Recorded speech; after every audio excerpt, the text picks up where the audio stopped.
How's it going, everybody? I'm Ryan. He's Abby. We are the Expanion Bros. And though there's not been much hockey, it's a great time of year. It is happy holidays. Actually, there is World Juniors hockey, right? I mean, have you watched much of that?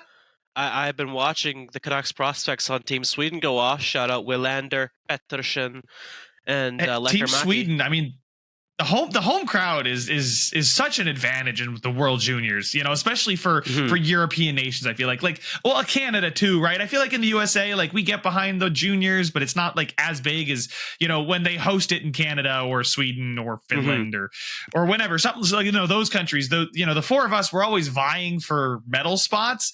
Now it's just they get a little boost, right? So maybe Sweden, who people pick to finish third, I think gets that home crowd, and it takes one game, right, in the knockout rounds.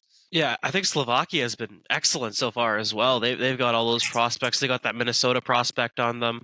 They got that Sale, or I don't know how you say his name. Sale. you know him from the NHL and all that. Isn't it like Eduard? Something like that. Yeah, I want to say Eduardo or something like that. But they've got a Tepliki, I think, as well, or whatever his name is.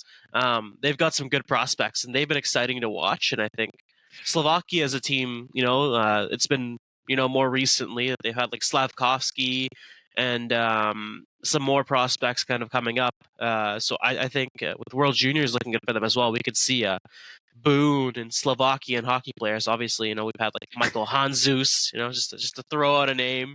And other strong Yaroslav Halak, Eric Chernak, just throw some names out there. Lots of great Slovak players. Well, it's no surprise Sweden's doing well. You guys let them have Elias Pettersson. Yes, definitely. Yeah, I mean, loaned him. You guys let him have Elias Pettersson. Yeah.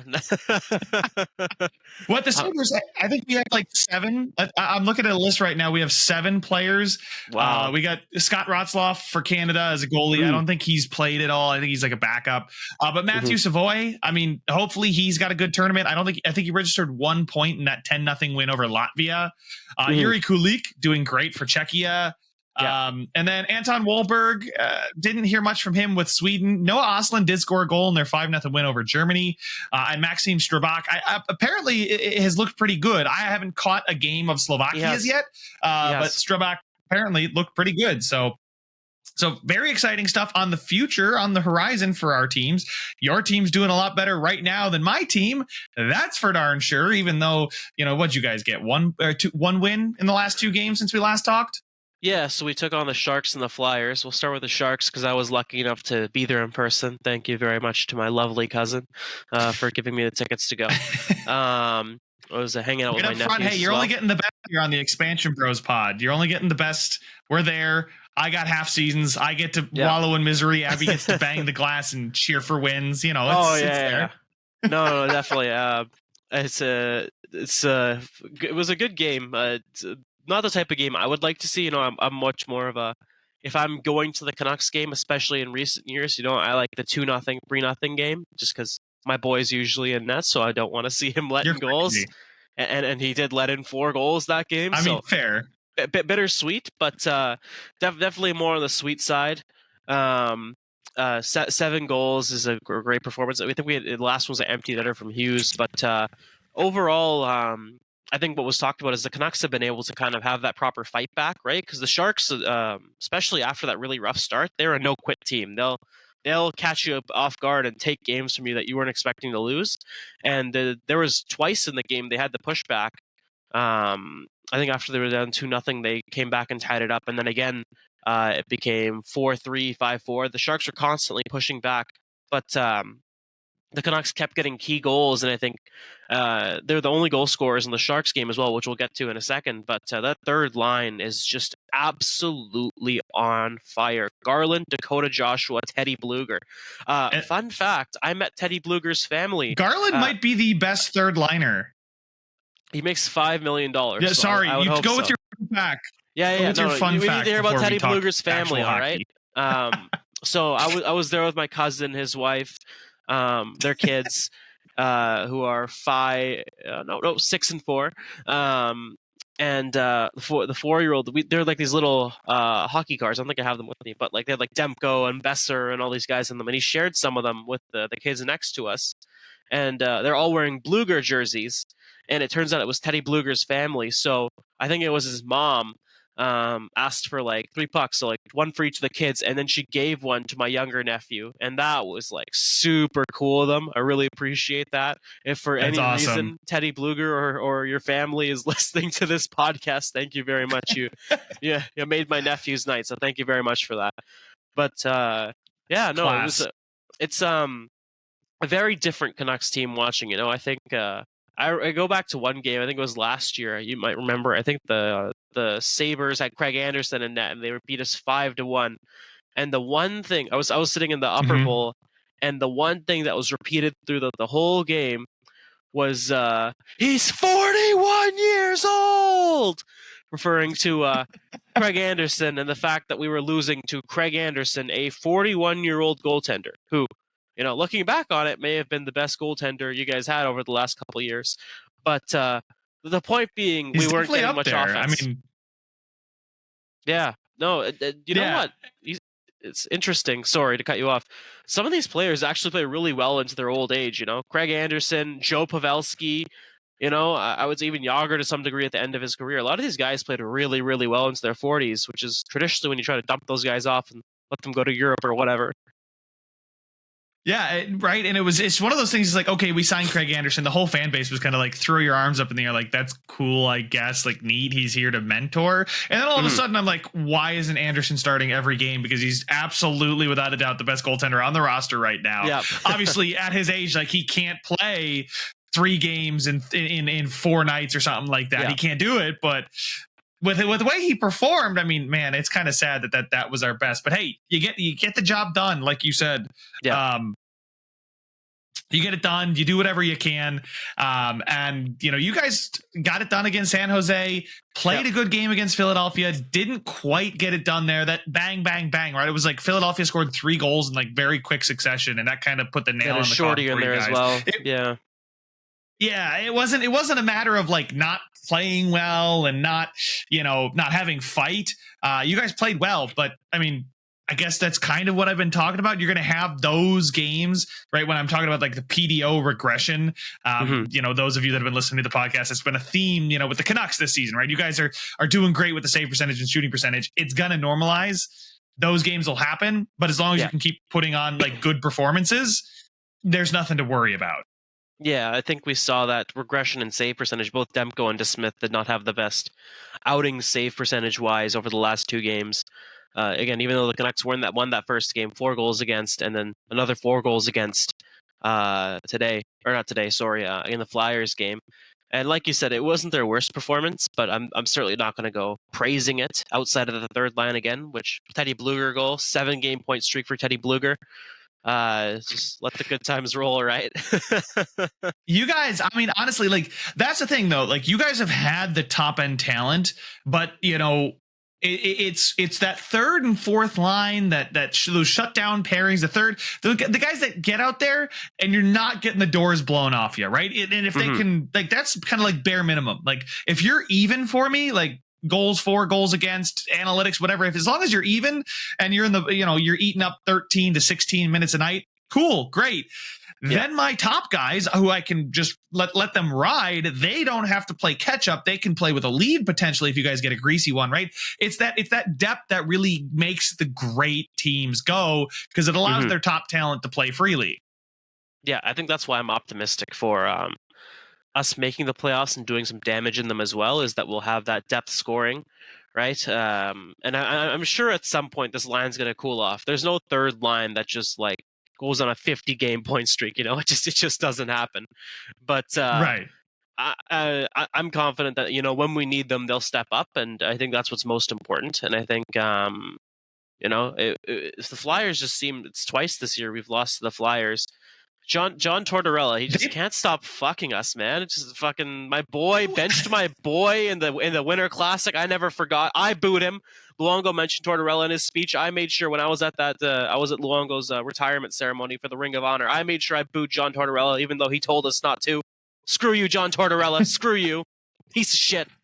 I was gonna say he you know, you may not like him. Clearly, you don't.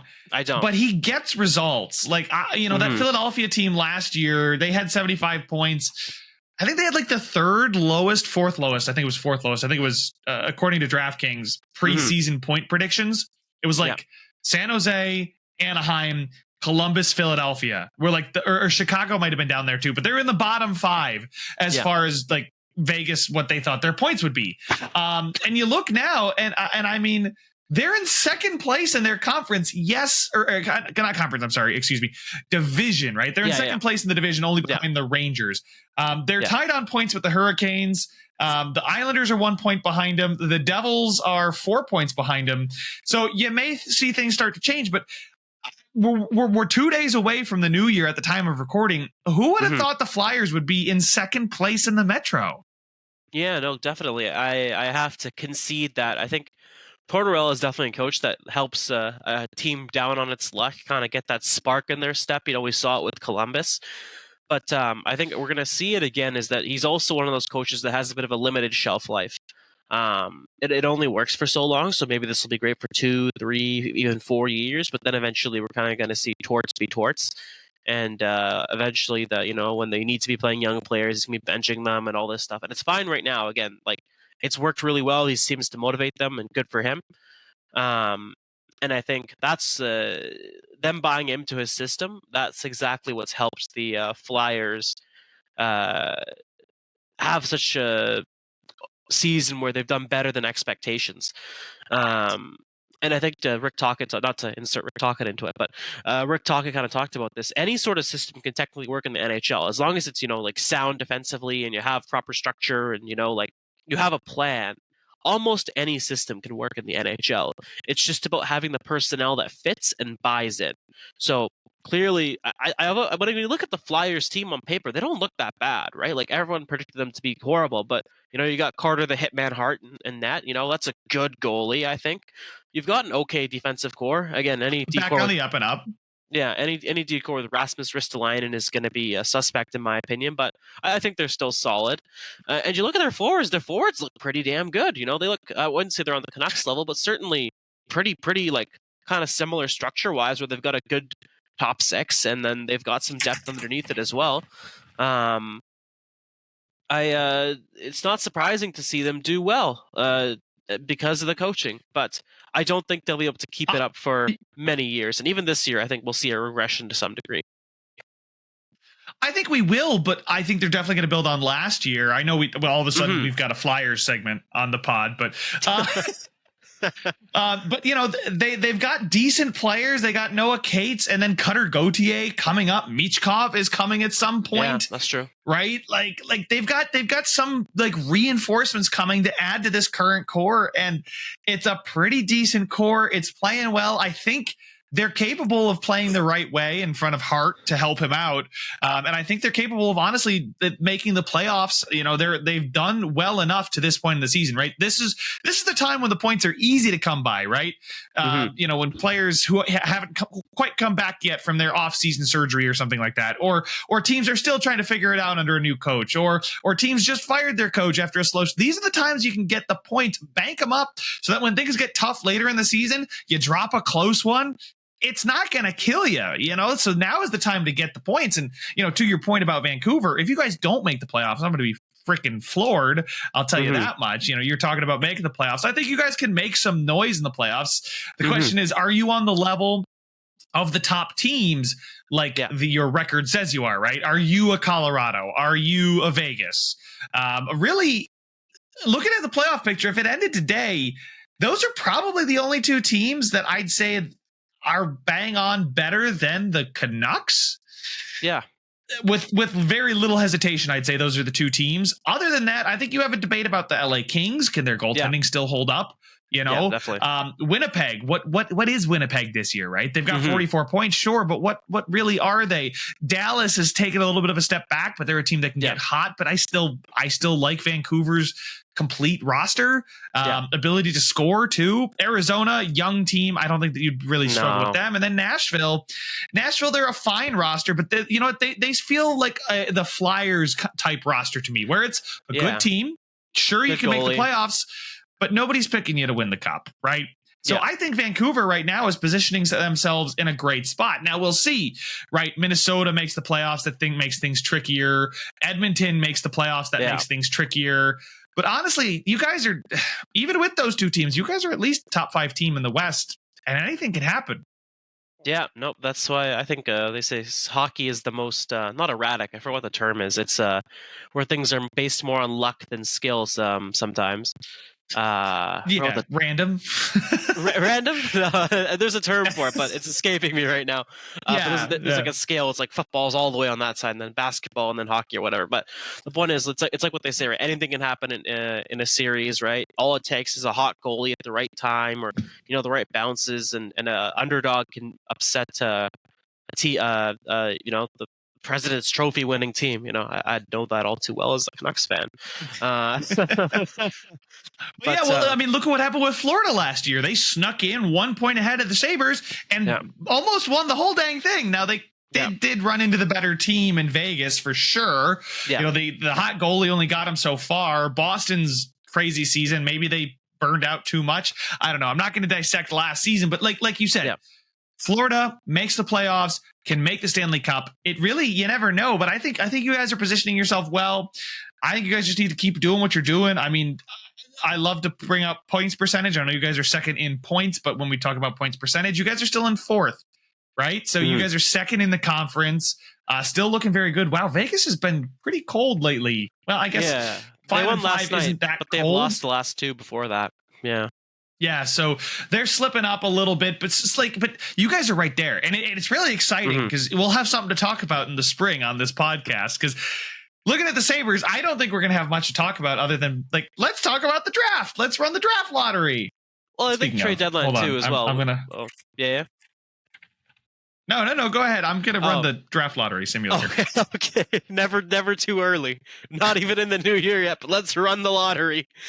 I was gonna say we're already there. We'll next year we'll still have the opportunity to talk about trade up to the trade deadline. What acquisitions, how the Sabres can try and build for the future, or maybe they heat up and they win 10 in a row. So what are they gonna add? So we'll see. The Sabres can make it real interesting for us. I mean, if they won 10 in a row, they would still be at 42 and 46. They'd still be sub 500 points percentage if they won 10 in a row. Yikes. No, I'm sorry. I did my math wrong. I didn't think they were that bad. They'd have 52 and 46, which still isn't that great considering they went on a 10-game winning streak. But, I mean, so that would get us to, in 46 games, is 92. That's 92 possible points, and they'd have 46 out of those possible 92 or 42 out of those possible 96. Like they'd still be. It sounds like it mixing up a lot of numbers. I think we're done here. Listen, my point is I'm completely checked out of even trying to think like that. This team has zero fight, zero backbone, zero hustle. They've got a ton of skill. They've got no willingness to get to the front of the net, though. That's the one thing. That's the one thing. I don't have much written down because I can fire off the cuff with my frustrations about this team. But the one thing that I had in my head was looking at Bedard's game against Winnipeg, where he scored the 2 goals, right? Scored that nasty snipe in overtime. Yeah. But he set him and his team up to get to overtime because he did the dirty work. He fired a great shot from the circle, didn't go in, crashed the rebounds. Yes, that cool between the legs, but he's still crashing the crease. And then he gets a third one off because he went to the front of the net. I can't remember the last time we saw somebody in a Sabres uniform crash the net like Bedard did. Bedard, 18-year-old that just got drafted. Yes, he's elite. He's amazing. He's supposed to be the next McDavid. Him and Crosby, blah, blah, blah, blah. He's all the skill in the world. That's great. So many players in the NHL have skill. So many players on the Sabres have just as much skill. Hello, Tage Thompson. Alex Tuck's a great player. Should be going to the net like Bedard. Meanwhile, this teenager has more fight and grit and willingness to crash the net than 6'4" Alex Tuck. Like, hello. Listen, I'm the analytics guy. I know I'm not supposed to be hit somebody, but come on. Well, I think that's our sign to move on to the Sabres. I want to touch on one thing first before we officially move on. I think you mentioned on Twitter there was a mention of Demko not getting enough games. I just wanted to clarify that he's played 25 games this year, which is 7 less than he's played all of last year. So I'm not exactly in the urgent mood to give Demko more games. Obviously, he's our starting goaltender. He should be getting the lion's share of games. He is getting the lion's share of games, right? The Canucks have played 36 games, right? And Demko has played 25 of them. So that means Smith's got 11. I think that's a perfectly fine ratio. That's more than 2-1 for Demko, right? So I just want to dismiss that. I think that's just fine, and especially I think that's a good thing that we're giving DeSmith games because that means we can ride Demko a lot harder when we need him. Down the rest of the season. Yeah. No, I honestly, like, when you put it that way, maybe he's not been playing a lot as of late. I mean, you guys just haven't had a lot of games as of late, and that was one thing. That I noted. I looked at your schedule. You guys have 8 games in 14 days to start the new year. You play Ottawa, St. Louis, New Jersey, the Rangers, one day off in between all of those. You play the Rangers and the Islanders back to back, get 1 day off, play the Penguins, get 1 day off, play the Sabres, get 1 day off, play the Blue Jackets, fly home, get 2 days off and play the Yotes, right? So that stretch is going to be tough. And yes, if Demko's not been playing much lately, maybe it's because Tocchet's got an eye towards this stretch that, hey, we got a game every other day to start 2024. We're going to need him as fresh as we can have him. No, definitely. And I'm hoping he's thinking that far in foresight. That'd be a pleasant thought. And he's not just like, I feel like DeSmith today. Go in there. But just flip the coin.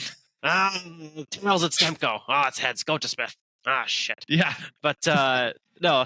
I'm hoping it'll help us, especially during that stretch. And then we've already played, I think we're either tied for the most or like the second most games in the NHL. So hopefully that means, even though we have this tough stretch coming up, that come February, March, we'll have a little more time to rest than other teams. So hopefully that plays into our advantage. Because you guys have played a lot of games already, and that's why I use points percentage, because at this point you guys have played more games than most teams. It's not like you guys have played 10 more, right? But you guys have played a couple more than everybody else, so points percentage gives us the most accurate. And speaking of points percentage, the Sabres are third last in the conference on points percentage. And speaking of points percentage, if the Sabres were to do that, go on that 10-game winning streak, like you mentioned, they would have a 56% points percentage, which would be good enough for 2 spots back of the wild card number 2. So they'd still be out of the playoffs with a 10-game winning streak. They'd be sitting at a 56% points percentage, which if you multiply that times the whole season, that's 92, 93 points. So they'd be right there, right? You get hot again, but we're asking now for a 10-game winning streak just to get back into it. It's over. Listen, I wanted to start this podcast off a couple episodes ago, and last one too. I didn't want to, completely doom and gloom, but guys, it's over. The season is over. It doesn't matter. None of the remaining 50 games matter. Congratulations, Buffalo. You built up so much goodwill last season. The whole spring, all of a sudden, the city started to turn heads. Like, oh, Buffalo, the Bills lost a really heartbreaking one to Cincinnati. Okay, get over that a couple weeks later. Hey, this Sabres team, like, they're close. They're making a bit of a run at it. Okay, and we get down there. We get 1 game out. Levi comes up. Oh my God, it's the savior. It's the goalie of the future. We missed the playoffs by 1 point because of a kicked in goal again't the Islanders. Something and you about build kicking up all goals this to you good guys, huh? Foot in the crease, kicking in. You guys just stop wearing skates. Yeah. Not a foot guy. But then all summer, like positive, good vibes. Like, hey, we're gonna run it back. Tage Thompson and Tucky go on the Empty Netters podcast talking about, like, hey, our goal is not just to make the playoffs. Our goal is to win the cup. Like, we saw what happened with Florida. We think we got a group talented enough. I'm like, oh my God, like, yes, like, I'm listening to this thing in like September. I'm fired up. October comes. I'm fired up. And congratulations, Buffalo. You've managed to take a team that who's like, you've been out of the playoffs for 12 years, 13 years it's going to look like now. But the fan base had kind of like forgotten about you. The building's empty. You bring them back. They're in there. The building's sold out for the last bit of the season. You get their interest, and you couldn't even keep it to Christmas. You couldn't even keep the season interest alive to Christmas. Congratulations, guys. You think you can win the cup? How about winning 2 in a row? The Sabres have not had a 3-game point streak this season, or they've done it once. They haven't won back-to-back games more than once.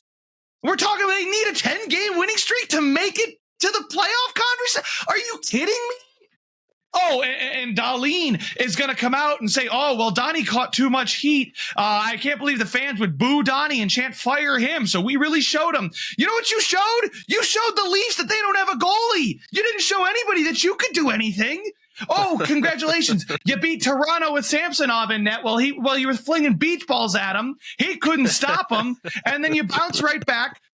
You played fine, and you played fine against the Rangers, right? You did good. Yeah, but absolutely. Then Ukko-Pekka Luukkonen says, see ya, goes and grabs a Tim Hortons coffee in overtime and leaves the front of the net wide open. And then against Boston, you lay the biggest egg ever. Right? You should be excited to get back after the break. You get 3 days off, Christmas, holidays. Hey, boys, like, I missed you. Like, you know, you're not, these guys aren't that old, right? We were talking an average age of like, what, 23 on 24 on the roster? Like, come on, you guys aren't going home to like tons of kids and, oh, well, my kids are like 12 now. No. He should be pumped to get back. And Boston's on a skid, so you know you're going to get their best shot. They get to get refreshed, 4-game skid. Their special teams were at a nosedive, and you get bodied. You let up 3 power play goals, and you get a 4-on-3, a 5-on-4, and a 5-on-3, and register 0 shots on goal in all 3 of them. Ooh. That's really the Sabres. Bad. The Sabres are the only team in the NHL to have under 50 high danger chances for on the power play. You have an extra man. You are easy to play against. And you want to criticize us, the fans, for saying to fire your coach because you guys sleepwalk through every first period, give up a goal, and then quit? You guys just mail it in after the first goal? I told you the stat. This was a couple of weeks ago. It's probably worse now after the Boston game. But the Sabres have only scored the first goal, I think, like 13, 14 times so far this season. In the games where they don't, which is like 20-some at this point, they give up the first goal of the game, right? So they're down 1-0. Yeah. Opposing teams score on average 3 goals before the Sabres answer. Yeah. They score 3. It is at least 3 or 4-1, or it's at least 3 or 4-0 before you guys decide to get your act in gear and respond. This team is done. This season's over. It's pointless. Shuffle some things. Who cares? Don't buy tickets. Don't go to the game. It's not worth your time. It is pointless. It is meaningless. If they're not going to show heart, I'm not going to show heart because I really don't care at this point. The Bills are looking great. They can make a Super Bowl run. February comes. I'm out. Like, peace. Like, what are we doing here? If they're not gonna care about the results, why should I? Why should I be here getting animated on our podcast about the Sabres and the Canucks? If the Sabres don't even care about the game, they're getting paid millions to play. Yeah, no, definitely. And I think to speak to that stat you mentioned, it just speaks to a lack of fight, right? You're down 3-0, 4-0 before you score a goal. That's just, there's no pushback there. There's no fight. You have to, that's where you got to figure out something. If you're not scoring, shoot more. If you're not shooting, fight, hit, do something, create, generate something. And you're dead on. Those Buffalo Bills are looking good, so there's some positivity. Dion Dawkins from You Already Know University and James Cook were in attendance for that Boston game, and they did watch the Sabres lay that big fat egg. So that I think that makes it hurt just a little bit more. Yeah, it's just maybe I'll be the nice guy here after my massive rant there and say their PDO has been horrible. It's a 988 and they're due for some luck. But I'm sorry, hockey's full of luck, like you said, and you couldn't luck your way into 2 wins in a row. You've done that once. Yeah. No. What? consistent hockey is so much about consistency, right? We like, I've both the episodes we've had have talked about the consistency, you know, on defensive structures and back checking and forechecking, but consistency is also consistency in results, not just efforts, right? The good teams string together 3, 4, 5 wins. They do, and if you can't string together 3-game point streaks or like 3 wins even consistently, it's just not going to be a good result for you. And we've seen that with the Sabres, inconsistent effort. You know, like we said, you go from beating the brakes off Toronto's garbage goalies to losing in a good effort to the Rangers, and then just having no effort against the Bruins. You know, it's just a total shift. You know, shifts in effort, shifts in results, shifts in everything, and it just makes them a really hard team to predict. You know, if you drop, I don't know how much tickets are, Ryan, but you know, let's say you drop $100 on your ticket or whatever. Is that a fair amount to say you're going to drop on a ticket? Yeah, you drop $100 on a ticket, you know, $10-15 for beers, you know, another $10-15 for some cheap stadium food, you know, maybe a popcorn and a pizza. You know, you're out what, $125, $130? And then you go watch the Sabres lay an egg? Is that even worth it? Is that worth it? Or do you want to go buy a AAA video game that's going to entertain you for 30, 40 hours? I don't know, man. All of a sudden, the Sabres game doesn't look so good. And I'm sure, or you could spend that money and go to a Bills game and probably have a much better time with the tailgating and all that stuff, probably for cheaper. And you can spend more money on beer or whatever it is you want to spend it on, and maybe even get a t-shirt because you have that much money left over and you actually had a good time instead of sitting there getting tortured the whole game where it's like, can you guys do something? They've scored 3 goals. Do something. Poke them. Well, the thing is, the Bills tickets are like $200 a ticket at this point, right? Yeah, we're kind of they're good. We're kind of excited, right? But, yeah. But okay, so tomorrow the Sabres play the Blue Jackets at home. 5 p.m. game on a Saturday. Yeah. $81 to get in to watch this team play the Blue Jackets. $81, and it's $18 for a blue light at the game, plus another $15 for a cheeseburger. I mean, this team, they've gone on 3-game point streaks this season. 3. They've been able to get a point in 3 consecutive games 3 times, 3 or more. They've not gotten more than a 3-game point streak yet this season. They haven't been able to get 4 games where they got a point. Yeah. It's like all you need is the loser point. I'm not even asking for 2 at this point. Just asking to win, just lose in overtime. Like honestly, this is turning into a rant session. There is like almost no analysis coming from me, but at this point, I'm done. Why would I do my homework? I will do my homework for the next episode. Don't worry. I'll come with more depressing stats for you. Oh boy. Here's one off the top of my head. The last time the Sabres made the playoffs, I was 14 years old. I'm 26. I'm getting my master's degree and I'm married. The last time he got a woman, yay! Yes, great. But focusing on the hockey, I was in high school. I was a freshman in high school the last time the Sabres made the playoffs in a league for the last decade where over 50% of the teams made the playoffs. Over 50%. Before we expanded to Vegas and Seattle. And now 50% of the teams make the playoffs. And you guys couldn't make it once? How many times have that? Oh, man.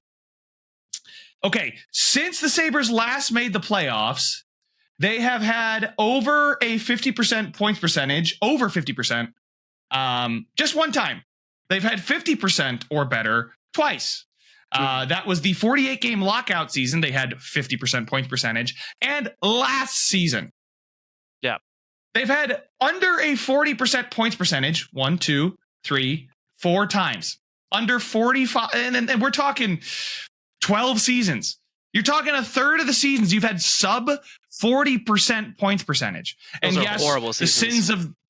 The sins of the past team are not applicable to this current team, says Captain Kyle Oposo, who's been here for 12.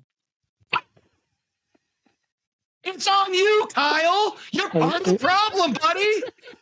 Hello? I just want to see a pulse at this point. At this point, I just want to see a pulse. I want to see fight. At this point, I don't care about wins and losses anymore. I care about Dahlin calling BS at the fans and talk after the game saying we did this for ourselves and the coaching staff. After you dominated Toronto, you know this city loves to beat Toronto, Tucky. You know it because you grew up a Sabres fan. Buffalo's buzzing the next morning. The Tim Hortons line, everybody's getting free coffee because the guy in front of them paid, right? Because we beat the Leafs. It's just fun, right? Because it's a rivalry and we love it. Ryan Miller mentioned it in his Sabres Hall of Fame acceptance speech, right? That he'll never forget the vibes the next day after we beat the Leafs. And you're going to trounce the Leafs like that and say, oh, we did this for ourselves and the coaches, and then immediately turn around and just lose the game to the Rangers, which they did play well, and then they dropped the ball, and then lay an egg against Boston. Like, I'm not going to forget those comments as you guys were pissed at us, the fans, for saying fire Donnie because you guys have been severely underperforming expectations. There is almost nobody on this roster that is performing at or above expectations. The only guys I'd say are performing there would be Peterka, Benson, Ryan Johnson. That's it. Everybody else, you suck. Pick it up.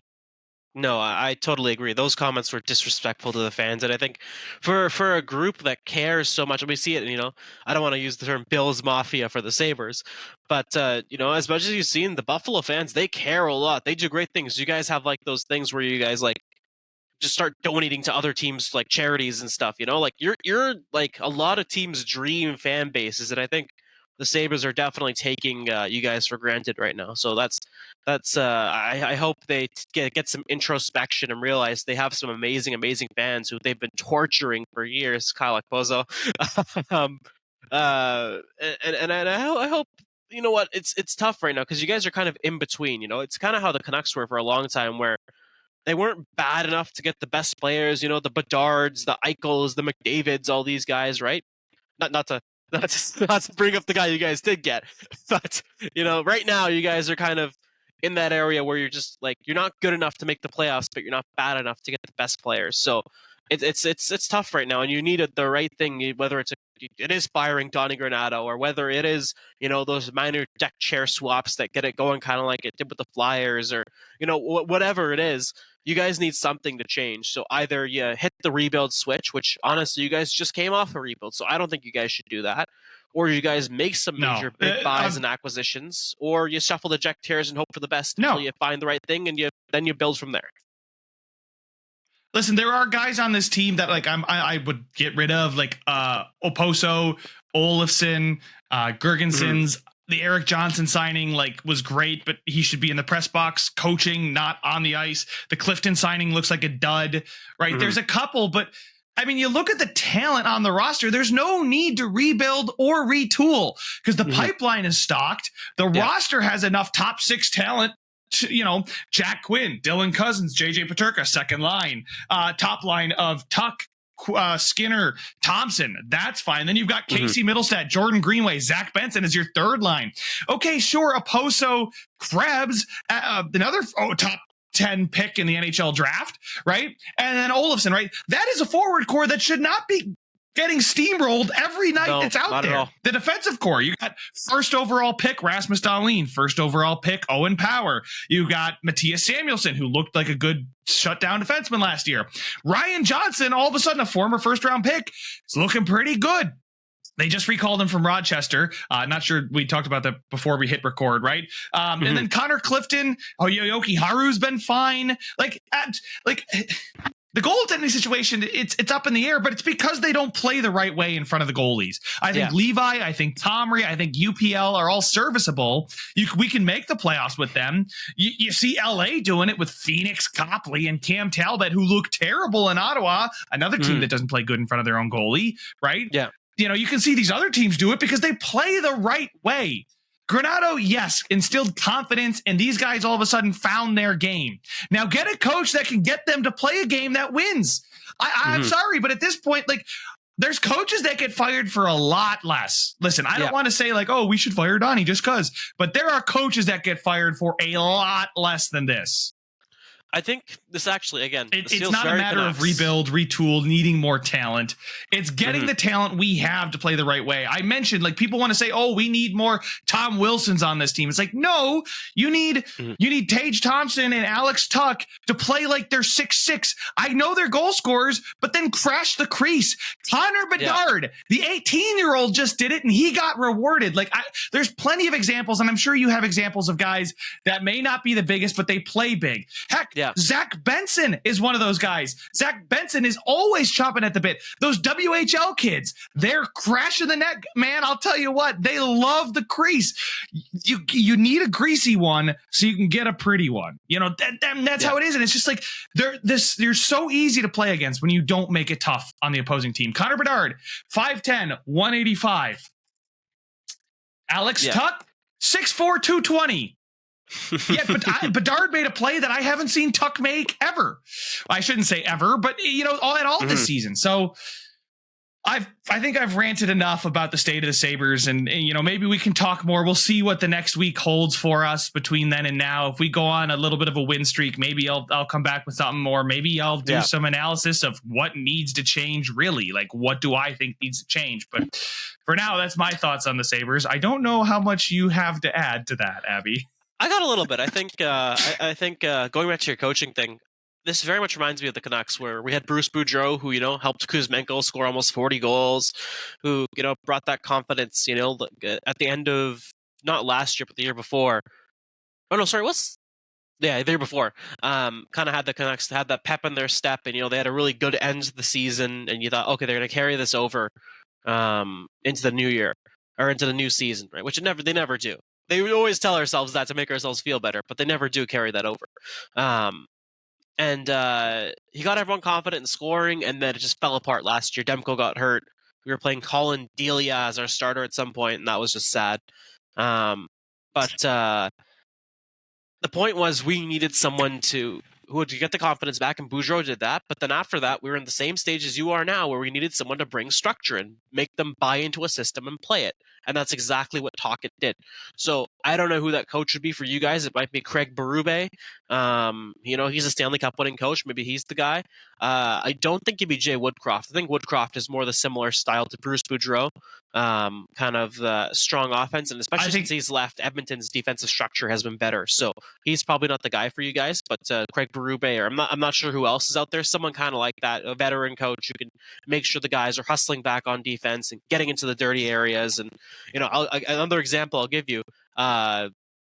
Often compared to a garden gnome, and I think shorter than me in real life, Connor Garland. We call the best third liner in the NHL. He gets in the dirty areas. He's in the corners. He's in front of the net, and he's tiny. He looks like you see him next to Tyler Myers, and you think, who let the kid on the ice? And he's in the dirty areas. So if he can do it, you're absolutely right. Massive Tage Thompson and Big Boy Tuck can absolutely do it too. They have no excuse, and that's how you score goals in this league. We talked about it with expected goals. Even if it's not the biggest expected goal, you're going to get so many more whacks at it when you're in the crease. And you know what? You will get some high danger opportunities because you're in the crease, because the net is right there. The net is 2 feet away. If you make the puck go, 1 foot that way, it's going to cross the line and you're going to score. If you're out by the boards, taking shots from the side, it's so far away, it could get blocked, If you're in front of the net, yes, the goalie's right there and it's hard to angle it, but it's just, you have to get lucky. You shovel it in, and especially if you're a big guy, guess what? You got muscles. You can muscle it over the goalie. You can muscle it past the defender. You can muscle it into the right area. I'm using this comb as a hockey stick so you can see me muscling it. But the point is, when you're a big boy, you can score goals in front of the net. That's basically how Chris Kreider scored 90% of his goals in his entire career, is in front of the net, tipping it or banging it home. And he scored 40 goals. So I think you'd be perfectly happy if Tucker or Tate Thompson scored 40 goals. So just, you have your model right there. It doesn't have to be pretty stuff. Bang her home. But yeah. And by the way, you mentioned a couple coaches that led me to search for who's available. Who I would really like right now? A guy like Gerard Gallant. That's a great idea. Yeah. I think that would be a pretty good hire for this team. That's just me, but I think that structure, it's what we need. Obviously, he's familiar with Alex Tuck. Took him to the Stanley Cup Finals with him. So then after the guy's only had what, 3 seasons? That was back when he was with the Blue Jackets in the early 2000s. So I don't get pinned much on him for that. But since he got his second coaching gig in 2014, he's not had a points percentage of under 55%. He's a winner. I would take 55% right now. So I don't know. It's not on me. It's not even an open position, but just thought that we should talk about that. Speaking of something we should talk about before we move on to our third segment. The Sabres did not win the draft lottery in this running of the Tankathon simulation. Dang. Who won? We're still picking 6th. San Jose actually got to stay at 1. Columbus moved up 2 spots. And then Chicago and Anaheim dropped to 3 and 4. So Ottawa at 5 and Buffalo at 6. Oh, where's Vancouver? They're 28th. Gee, you guys did win the lottery. Crazy. Never been so happy to lose the lottery. But as you guys know, we like to just do a little bit of everything in between here in the third segment. So since there wasn't much going on in the NHL this week, we talked about buyers and sellers last week. We can update things like that in the future. Abby and I are going to do a blind ranking of NHL teams, basically a power ranking. But if you don't know how to blind ranking works, I am going to generate 5 different teams here. We have to rank them 1 to 5 without knowing what the next team is. We cannot move teams after we put them there.